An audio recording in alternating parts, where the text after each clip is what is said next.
Genes are what make us who we are. Every person in the world is a combination of the genes they inherit from their father and their mother.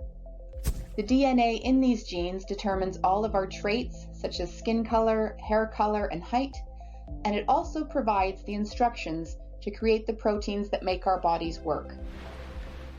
Each person also has mutations in their genes, unexpected changes that take place when the genes from their parents are combined.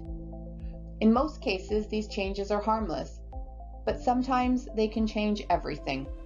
The HNRNPH2 gene is one of 25,000 genes in our body. It's involved in a process called RNA splicing, which takes the instructions from our DNA to create proteins.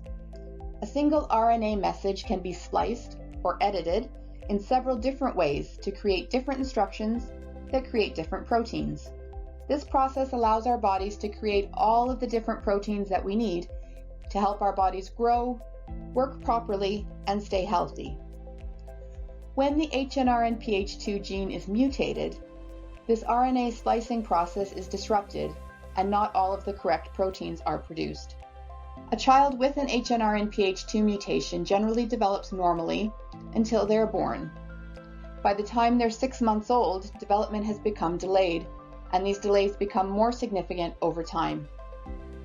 Children with the condition are delayed in every part of their development, including motor function, communication, and cognitive ability. Without treatment, most of these children will require full-time care for their entire lives. However, there is hope.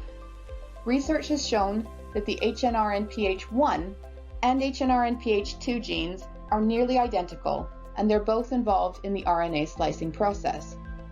The main difference between them is that HNRNPH1 features very heavily in early fetal development and then decreases, while the function of HNRNPH2 remains steady throughout a person's life.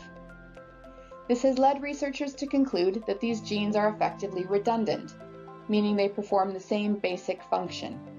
They're working on a treatment option that would involve deactivating the mutated HNRNPH2 gene in the belief that the HNRNPH1 gene will take over its essential functions and restore effective RNA splicing. Any potential treatments will be tested in the lab to confirm that they're effective and safe before moving on to a clinical trial with human patients. We truly believe that this treatment could be life-changing for those affected with HNRNPH2 mutations and their families.